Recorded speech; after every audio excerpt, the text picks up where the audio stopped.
December 1వ తేదీ ఆదివారం కావడంతో ఒకరోజు ముందుగా నవంబర్ 30వ తేదీనే పెన్షన్లు ఇవ్వడం జరుగుతుందని కాకినాడ రూరల్ మండల పరిషత్ అభివృద్ధి అధికారి పి సతీష్ తెలియజేశారు. కాకినాడ మండల ప్రజా పరిషత్ కార్యాలయంలో పాత్రికేయులతో ఆయన మాట్లాడుతూ కాకినాడ రూరల్ మండలం నుండి 18,212 మంది లబ్ధిదారులు ఉన్నారని, వారికి 7,62,45,000 రూపాయలు లబ్ధిదారులకు అందించడం జరుగుతుందని అన్నారు. శనివారం ఉదయం 5:30 గంటల నుండి సచివాలయ సిబ్బంది ఇంటింటికి వచ్చి పెన్షన్లు అందించడం జరుగుతుందని, ప్రతి ఒక్క లబ్ధిదారులు పెన్షన్లు తీసుకోవాల్సిందిగా తెలియజేశారు. అదేవిధంగా ప్రభుత్వ పథకాలు అందించేందుకు తమ అకౌంట్కు NCPI లింకు జత చేసుకోవాల్సిందిగా తెలియజేయడమైందని తెలిపారు. అదే ఈ నవంబర్ నెలకు సంబంధించి డిసెంబర్ 1 ఆదివారం రావడం వల్ల 29వ తారీఖునే పెన్షన్స్ డ్రా చేసి 30వ తారీఖున అందరికీ డిస్బర్స్మెంట్ చేయడం జరుగుతుంది. కాకినాడ రూరల్ మండలానికి సంబంధించి 18,212 పెన్షన్స్ లబ్ధిదారులు ఉన్నారు.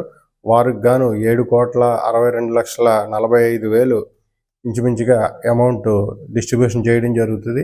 అందు గురించి ఎవరైతే పెన్షనర్స్ ఉన్నారో వాళ్ళందరూ కూడా మా సచివాలయం సిబ్బంది వచ్చి మీకు మార్నింగ్ 5:30 నుంచి కూడా పెన్షన్స్ ఇవ్వడం జరుగుతుంది.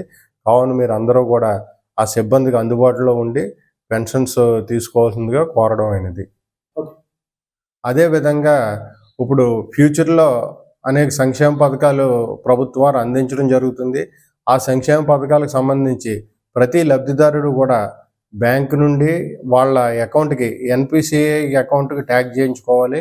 అది మా సిబ్బంది పదే మీ అందరికీ కూడా తెలియజేయడం జరుగుతుంది. చాలామంది మన మండలంలో సుమారుగా 89% లబ్ధిదారులు NPCI అకౌంట్ లింక్ చేయించుకోవడం జరిగింది.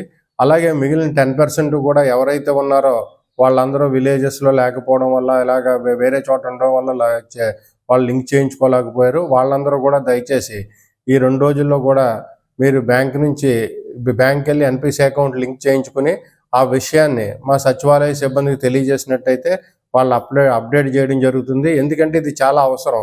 ప్రతి వాళ్ళు కూడా ప్రభుత్వం నుంచి వచ్చిన సంక్షేమ పథకాలు ఏమైనా సరే ఈ NPCI లింక్ ఉంటేనే మీకు చేకూరడం జరుగుతుంది. అందుగురించి దయచేసి అందరూ కూడా ఈ అవకాశాన్ని మీరు ఉపయోగించుకుని అందరూ కూడా లింక్ చేసుకోవాల్సిందిగా నేను కోరుచున్నాను.